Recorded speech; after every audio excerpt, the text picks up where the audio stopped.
Voilà, le titre de mon intervention, « Le judaïsme est-il une religion ?» est un peu trompeur parce que c'est d'abord la différence de Jean-Christophe Attias, c'est le second terme de la question qui me préoccupe ici, à savoir la religion, du point de vue d'une autre de ces vieilles amphores vides, qui est l'histoire des religions. Et comme Boyarin le sait très bien, les débats relatifs à la notion de religion, selon la règle du Calva Romer s'applique aussi à la notion de judaïsme. Alors qu'est-ce que le judaïsme ? À cette question, la plupart des gens ont une réponse spontanée. Le judaïsme, c'est la religion des Juifs. Et pourtant, cette réponse ne peut attirer que d'autres questions. Qu'est-ce qu'exactement une religion ? Et aussi, au fond, qui sont les Juifs ? Sans doute vaut-il mieux reculer un instant et considérer comment certains spécialistes du judaïsme ont eux-mêmes cherché à définir ce qui constitue leur objet d'étude. Pour ne citer qu'un exemple parmi d'innombrables exemples, Michael Fishbein écrit, je cite, « que le judaïsme est l'expression religieuse du peuple juif de l'Antiquité à nos jours, dans son effort visant à former et vivre une vie de sainteté devant Dieu. » Ce qui est implicite dans cette définition, c'est l'idée selon laquelle différents peuples ont, chacun, différentes manières d'exprimer leurs croyances en une ou plusieurs puissances transcendantes et supérieures à l'homme, et que ces croyances façonnent leurs actions et leur expérience du monde. Le fait qu'une telle définition repose sur une conception relativement moderne de ce qu'est la religion passe inaperçu, tout comme le fait que pour la plus grande partie de leur histoire, les Juifs n'ont en fait jamais utilisé la notion de judaïsme pour parler de leur relation avec Dieu ou pour définir plus généralement leur mode de vie. Ce n'est qu'à partir de la fin du XVIIIe siècle que les Juifs ont commencé à parler de leurs croyances, pratiques et traditions en termes de religion, un mot qui avait, comme cela a déjà été souligné maintenant dans le débat, qui avait alors acquis une nouvelle valeur et un nouveau pouvoir d'action, surtout dans le monde occidental. C'est donc cette histoire que raconte Daniel Boyarin dans ce petit livre « Judaism, the Genealogy of a Modern Notion », publié dans une collection destinée à éclairer une série de notions fondamentales des études juives. La thèse de Boyarin est audacieuse. Pour lui, je cite, « Il n'y a pas de mot dans le langage des Juifs, avant la modernité, qui signifie judaïsme. Et donc, du point de vue linguistique, l'on peut considérer que seul le judaïsme moderne existe. » Fin de citation. Selon Boyarin, en effet, je cite de nouveau, il est hautement problématique d'attribuer à une culture une catégorie ou un concept abstrait que cette culture ne connaît pas, ou qu'on ne retrouve pas dans sa langue. En utilisant le terme judaïsme pour décrire des réalités prémodernes, les chercheurs imposent inévitablement et de manière anachronique une distinction entre ce qui relève ou non de la religion. Et Boyarin insiste, je cite encore, « Utiliser des termes comme religion et judaïsme pour délimiter l'univers conceptuel d'un groupe qui ne connaît pas ces concepts ou ces mots s'apparente à une forme d'auto-reproduction et non de traduction. » Et plus loin, une forme de vie, c'est ce que disait Luca tout à l'heure, form of life, qui n'a pas de mot signifiant la religion, ne peut inclure aucune religion, ni ne peut-il y avoir de judaïsme en l'absence du mot qui s'y réfère.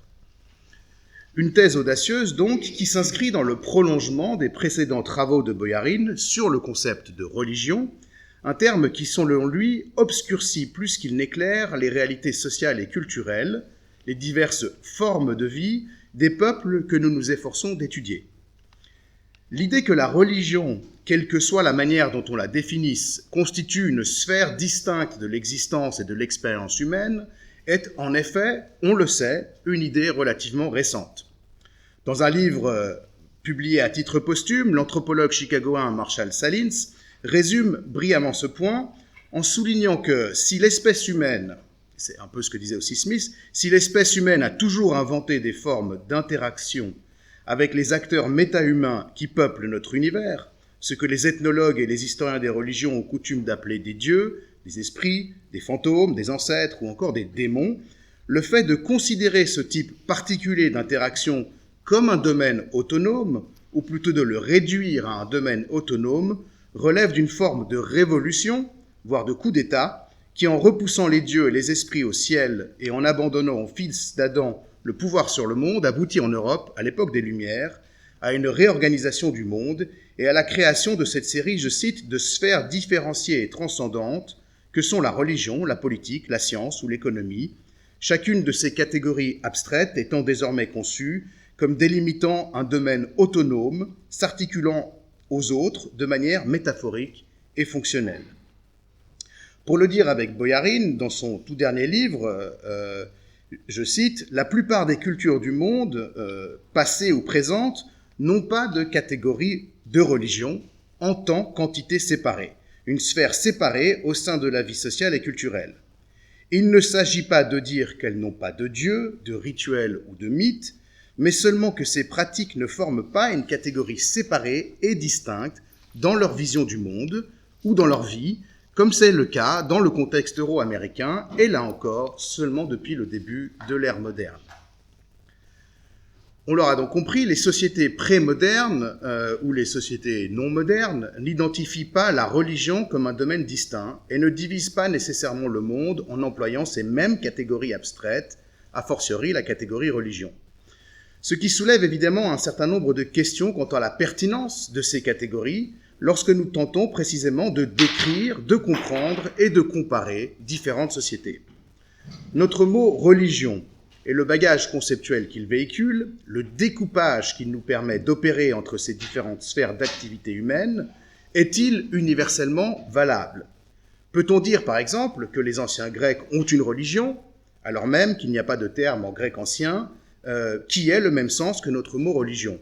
Sinon, en quels termes parler de ce type d'activité que nous appelons religieuse lorsque nous abordons d'autres sociétés distantes dans le temps ou dans l'espace ? Si oui, si nous pouvons employer ce terme, comment éviter de simplement imposer sur d'autres cultures ou sociétés un découpage conceptuel qui est fondamentalement lié à une histoire et à une vision du monde qui est la nôtre, qui sont la nôtre ?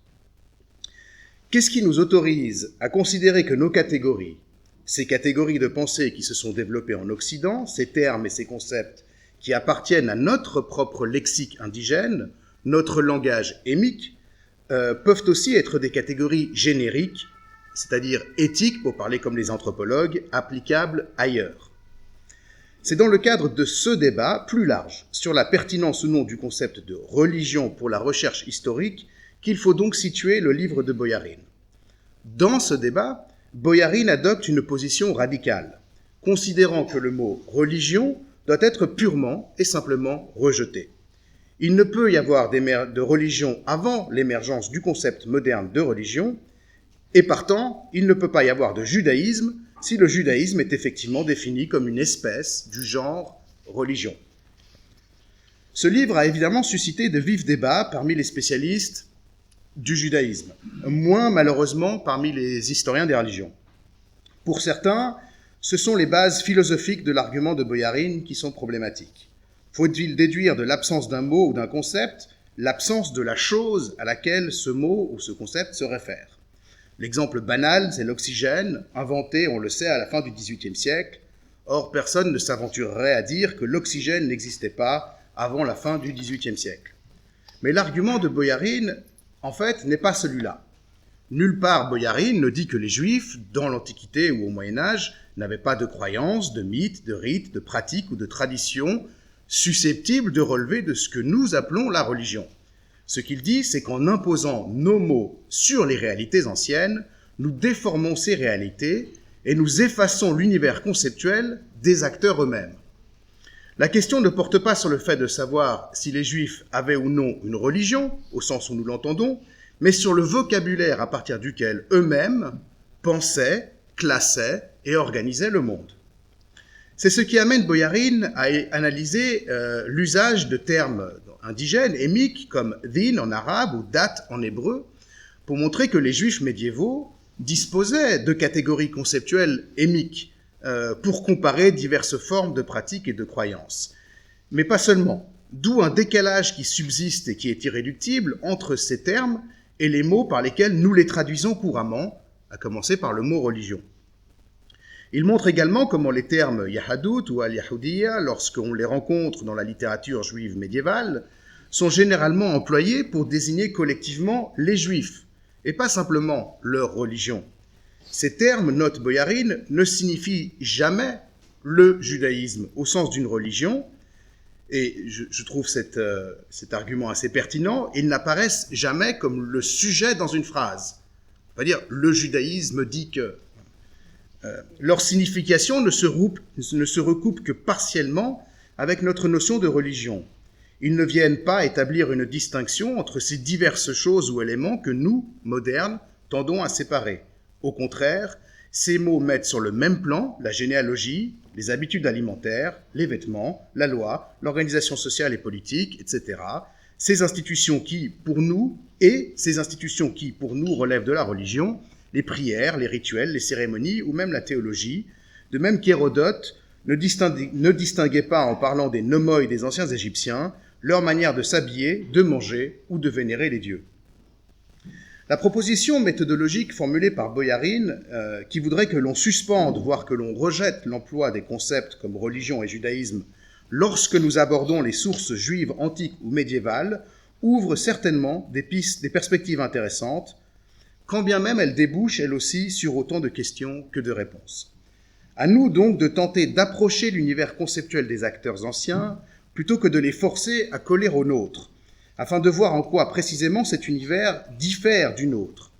Il s'agit là d'un exercice de défamiliarisation, somme toute assez sain, qui nous encourage à prendre un certain recul au moment d'appréhender ces voies du passé que certains, en effet, se contentent souvent de traduire en nos termes, comme si leurs mots étaient réellement les mêmes que les nôtres.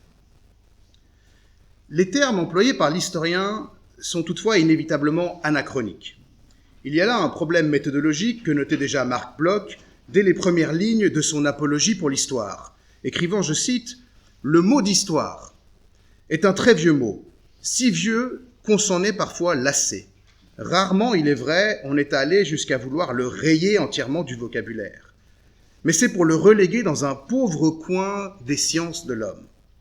Et plus loin, aussitôt qu'apparaissent des institutions, des croyances, des coutumes qui participent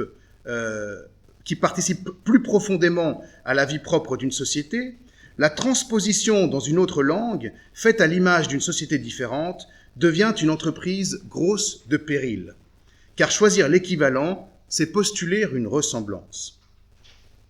Donc cette critique était déjà formulée par Bloch, qui ajoutait que cependant, qu'il nous faut pouvoir disposer d'un vocabulaire commun. Car se contenter, ça serait l'autre écueil, se contenter de faire écho au vocabulaire employé par nos sources reviendrait à nous interdire de traduire, et donc de comprendre. Toute analyse, rappelle Bloch, veut d'abord comme outil un langage approprié, un langage capable de dessiner avec précision les contours des faits, tout en conservant la souplesse nécessaire pour s'adapter progressivement aux découvertes, un langage surtout sans flottement ni équivoque. Or, c'est là où le bas nous blesse, nous autres historiens. » Fin de citation. Car son vocabulaire, son langage, l'historien le reçoit et l'accepte, et là, je cite de nouveau Bloch, déjà fatigué et déformé par un long emploi. Ambigu d'ailleurs, souvent dès l'origine, comme tout système d'expression qui n'est pas issu de l'effort concerté des techniciens. Idéalement, il faudrait pouvoir fabriquer des nouveaux mots, comme les habitants de Laputa.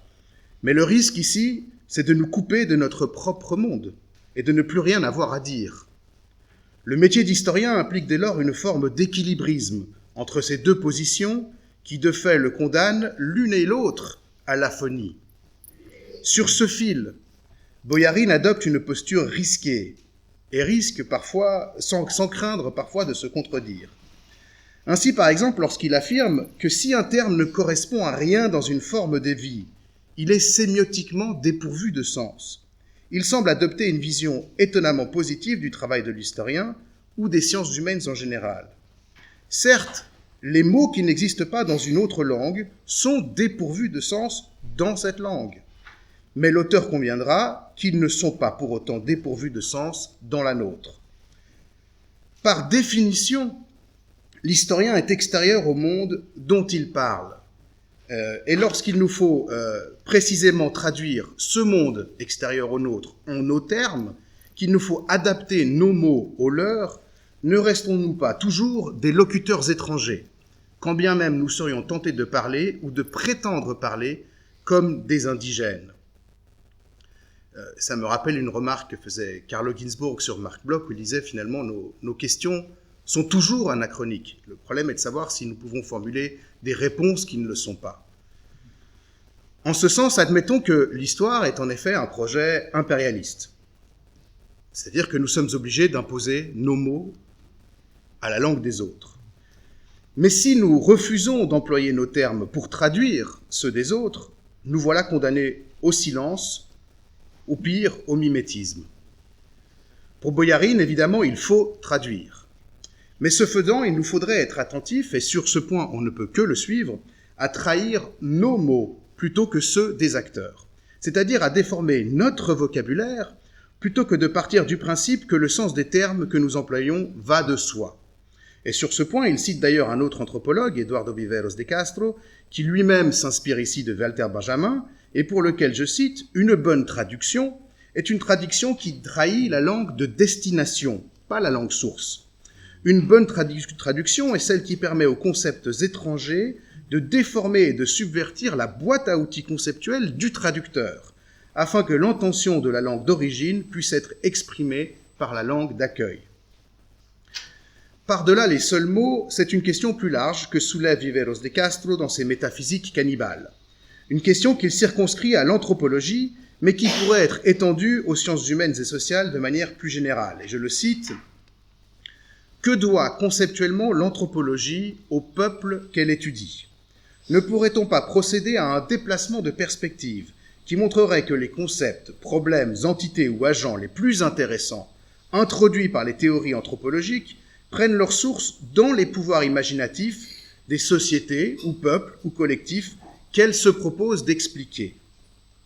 Les implications politiques de cette question sont claires et vont au-delà d'une critique un peu facile de la modernité et de l'impérialisme supposé des sciences occidentales, l'accusation selon laquelle nos discours et pratiques scientifiques ne peuvent jamais rendre compte de l'altérité et sont fatalement biaisés par une perspective eurocentrique.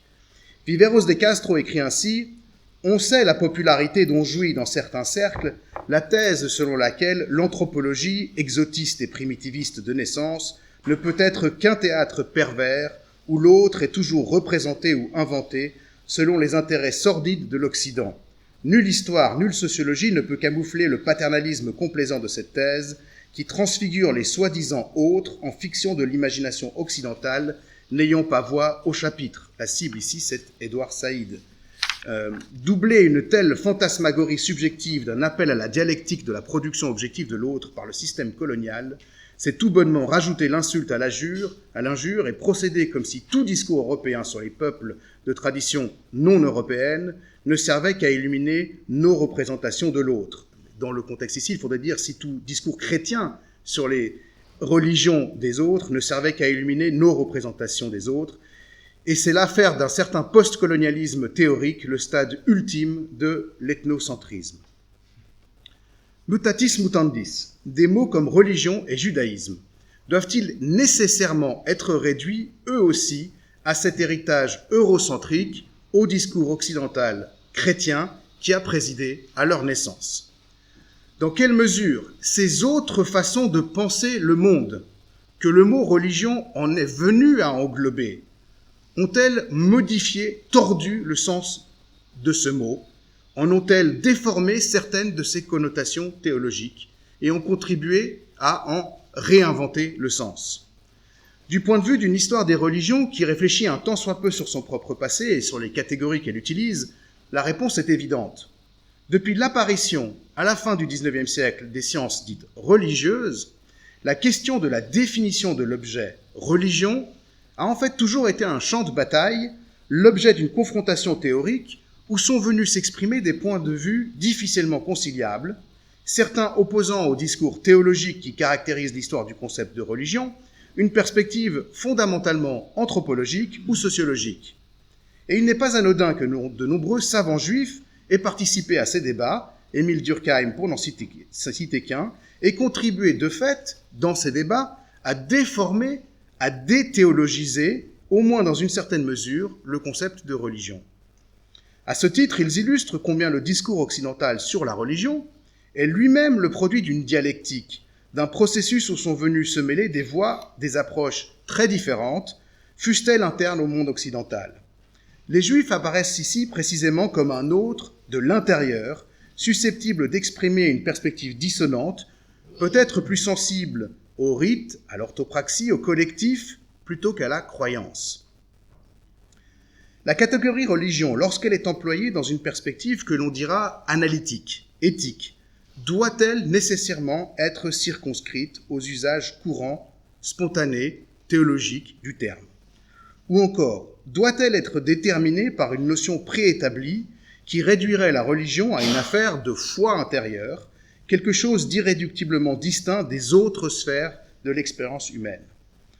Selon une formule célèbre de l'historien des religions états-unien Jonathan Smith, qui a déjà été cité ce matin, je cite, « S'il y a bien une quantité prodigieuse de faits, de phénomènes, d'expériences et de témoignages que nous pouvons dans chaque culture et selon différents critères qualifier de religieux, il n'y a pas de données pour la religion.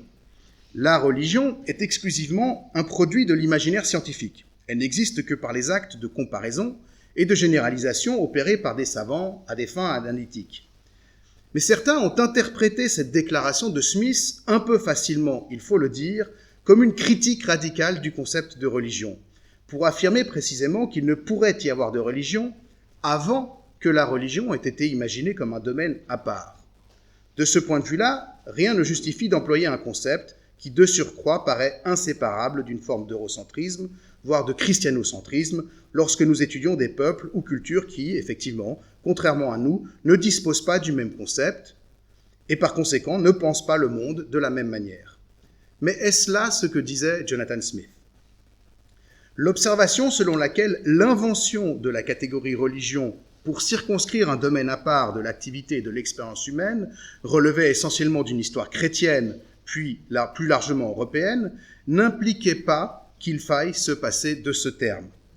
Pour Smith, cela signifiait avant tout que l'historienne ou l'historien des religions doit constamment réfléchir à la manière dont il emploie cette catégorie. Et il écrivait, je cite, « Cette réflexivité constitue en effet sa principale compétence. » Pour l'historienne ou l'historien des religions, donc, la religion n'a, en principe, jamais l'aspect d'une évidence. Il s'agit là, pour reprendre les mots de Marc Bloch, d'un très vieux mot, dont l'usage comporte un certain nombre de risques. Mais le travail de l'historienne ou de l'historien des religions, c'est précisément de réfléchir à ces risques et de voir dans quelle mesure il peut tordre son vocabulaire pour faire dialoguer différents mondes. La religion n'est pas une chose que l'on peut définir une fois pour toutes ou simplement identifier en tout temps et en tout lieu sur la base de quelques vagues notions dépourvues de pertinence analytique. Smith décrivait d'ailleurs la catégorie religion comme un outil devant nous permettre de réunir certaines données, de constituer un corpus, en lien, et c'est là que c'est important, avec une question théorique plus vaste. C'est-à-dire, par exemple, nous permettre d'interroger, serait-ce sous un angle partiel, certains principes de fonctionnement des sociétés humaines.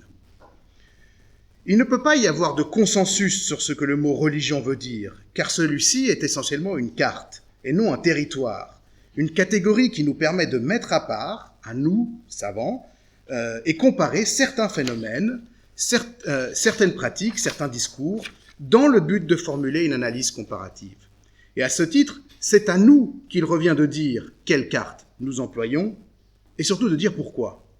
La pertinence de la catégorie religion dépend sans doute moins de son héritage conceptuel que de la possibilité que nous avons de poser, à partir de cette catégorie, un certain nombre de questions, et peut-être même d'y répondre.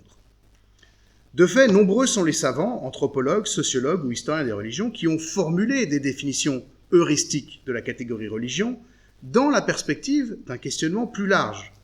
Citons par exemple Bruce Lincoln, qui définit la religion comme un discours revendiquant pour soi une autorité suprahumaine et permettant de mystifier certains processus politiques ou des hiérarchies sociales. Philippe Bourgeot, lui, a récemment proposé d'appeler religion, de manière générale, ces pratiques coutumières, traditions, lois, habitudes, règles tacites que l'on rencontre au sein d'un collectif donné et qui ne sauraient être modifiées ou déplacées sans susciter une forme de malaise, voire de la colère au sein de ce collectif, indépendamment du fait de savoir si ces pratiques, traditions, lois, habitudes ou règles tacites se réfèrent discursivement ou non à une puissance ou une autorité surnaturelle. Ces définitions, ces propositions de définition, qui déstabilisent en effet une notion que nous employons généralement de manière spontanée, irréfléchie, et en subvertissent le sens commun, purement descriptif, ne visent pas à dire ce qu'est la religion de manière normative. Plutôt, elles nous montrent comment la religion peut servir d'outil opératoire pour explorer des sociétés du passé et notre propre société. Évidemment, le fait qu'il soit possible de proposer une définition analytiquement pertinente de la catégorie religion ne signifie pas que nous devions nous passer d'une réflexion sur l'histoire de cette catégorie qui a acquis une place si centrale au sein de nos univers conceptuels, qui constitue, pour ainsi dire, notre propre interface cognitive. Mais il me semble parfois que les avocats de l'abandon pur et simple du concept, parce que trop chargé de connotations théologiques, parce que trop ethnocentrique, parce qu'irrémédiablement lié au passé, voire au présent impérialiste et colonial du monde occidental, se battent contre des moulins à vent. L'écart qui sépare notre langage du leur est moins un obstacle qu'un sujet de réflexion. La question n'est pas de savoir si le concept de religion est un concept impérialiste, chrétien ou eurocentrique. Il l'est, comme tout le vocabulaire déployé par les sciences humaines et sociales. La question est de savoir s'il est pertinent et utile, s'il nous permet d'éclairer ou au contraire s'il nous condamne à offusquer ces autres mondes que nous étudions, et surtout s'il peut être tordu de manière à refléter la constante dialectique entre émique et éthique qui permet à l'historien ou à l'anthropologue de produire du savoir. Dans son dernier opuscule, un manifeste politique en faveur d'une identité juive, nationale et diasporique, débarrassé à la fois de la notion de religion et de la notion de souveraineté, on pourrait en discuter, Boyarin pose la question, il me semble, de façon lumineuse. Il ne s'agit pas tant de savoir si nos concepts sont adéquats, mais plutôt de se demander, je cite, « ce qui est gagné et de manière tout aussi significative ce qui est perdu lorsque nous nous en débarrassons ». Le mot judaïsme constitue une catégorie centrale du discours européen. Il me reste 5 minutes. Le mot judaïsme constitue, voilà pour la religion, repassons au judaïsme, qui est donc une catégorie centrale du discours européen chrétien sur la religion. Indéniablement, il s'agit d'un terme colonial, imposé du dehors pour décrire la religion des Juifs. C'est un terme lourd de connotations théologiques. Pour la majeure partie de son histoire, la notion de judaïsme appartient d'ailleurs moins à l'histoire juive qu'à l'histoire chrétienne, ou pour être précis, à l'histoire des structures herméneutiques façonnées par les théologiens chrétiens, ces mêmes structures auxquelles nous devons notre notion de religion. Et c'est ce que disait Lucas ce matin. Dans cette histoire chrétienne, donc, le mot judaïsme pouvait d'ailleurs signifier beaucoup plus que simplement une religion. Comme l'a montré David Nirenberg, le judaïsme a longtemps servi de métaphore. Une métaphore à partir de laquelle les théologiens chrétiens, comme les chroniqueurs médiévaux ou les philosophes modernes, ont cherché à exprimer certaines idées sur le monde, à interroger le monde de manière critique, même en l'absence de juifs réels. L'histoire de l'anti-judaïsme, les diverses manières dont les auteurs antiques, médiévaux ou modernes se sont positionnés en relation, ou plutôt en opposition au judaïsme, devient ainsi une histoire du discours sur le judaïsme, plus qu'une histoire des attitudes hostiles envers les juifs. On voit ici comment la notion de judaïsme a pu déborder du cadre strict d'un discours sur la religion, quand bien même ce discours constitue le contexte au sein duquel les juifs vont finalement se réapproprier cette notion.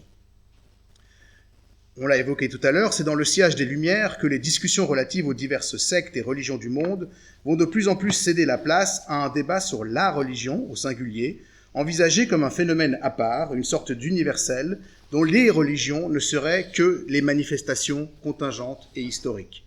Certains penseurs protestants, en particulier, en viennent à insister sur le caractère autonome de la religion, qu'il ne faudrait d'ailleurs pas confondre avec la diversité des rites, cultes ou pratiques que l'on trouve dans les religions positives ou historiques. La religion, ce ne sont pas, pour ces auteurs, les actes extérieurs, mais une affaire de foi, de conscience individuelle, le reflet d'une expérience strictement interne.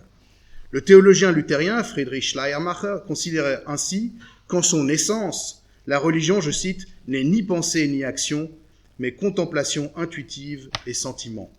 C'est évidemment là une perspective qui continue d'imprégner notre discours sur la religion.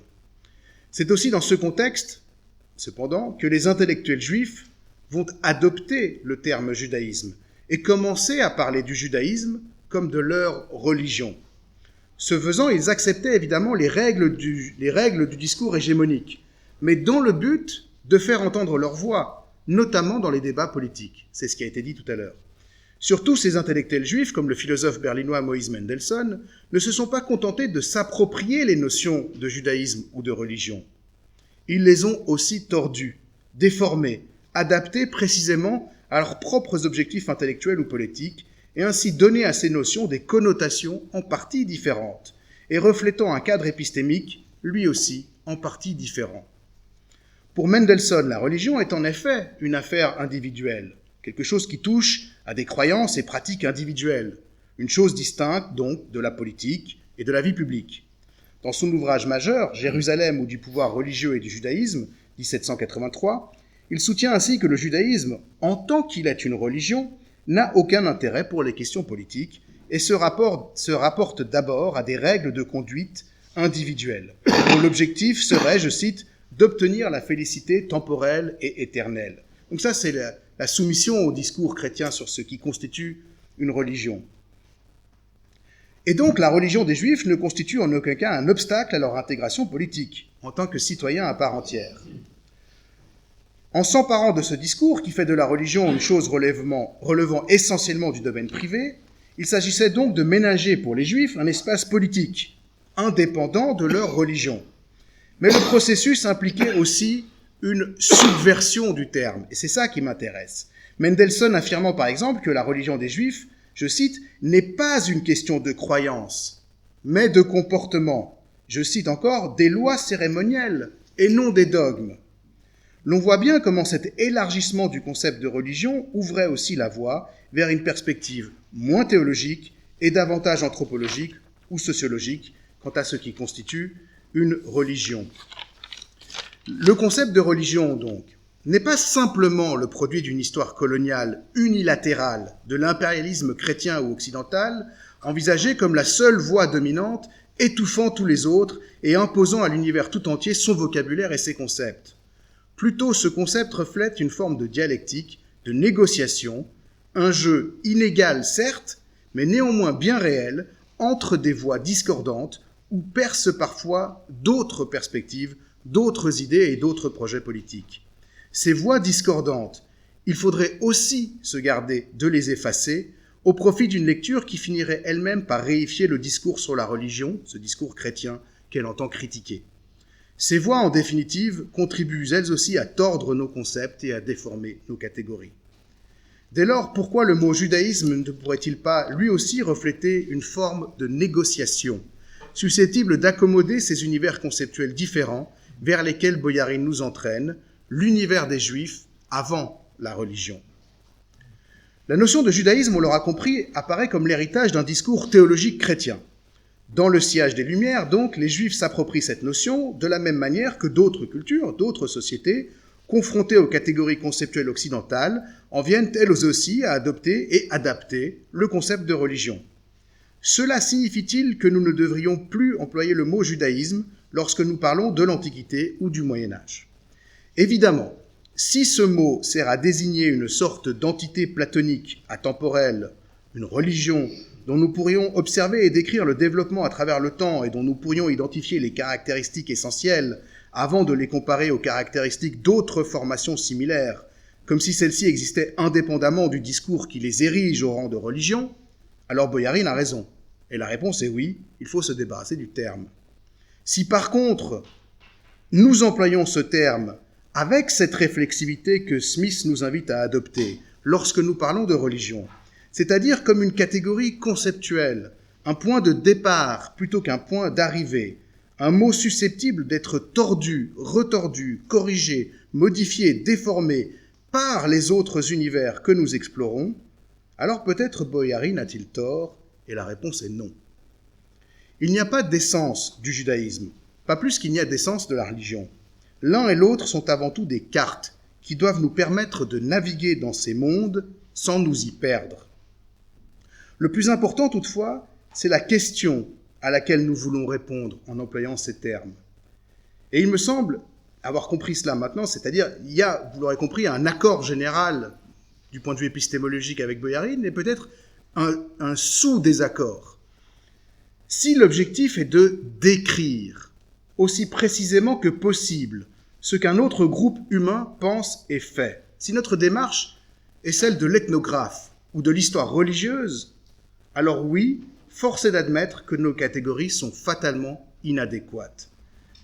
Mais si notre objectif est d'interroger, dans une perspective plus générale et comparative, comment des sociétés et cultures humaines se font et se défont, alors c'est à nous qu'il revient de choisir et d'affûter nos outils. Je vous remercie. Merci.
שלפו צערים חרבם ליבם, חפו דברים לא חן בקרבם, שדדו ערים אביון בריבם, כי רסם תפקנה.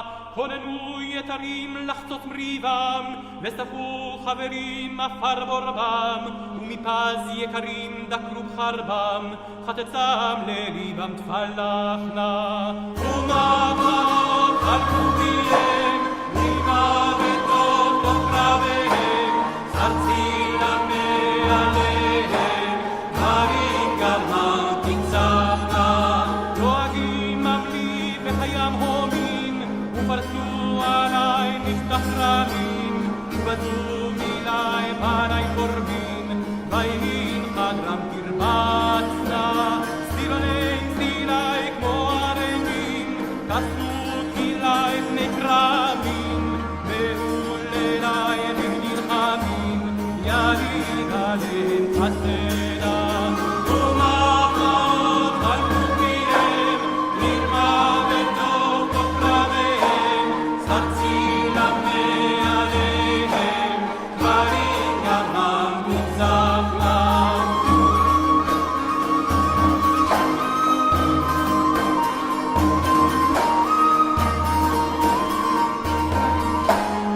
וים דוברות, חשלו כרוצים במעפל יקרות, האמת מכסים אך לחרות, עברות וראשם תאגרת.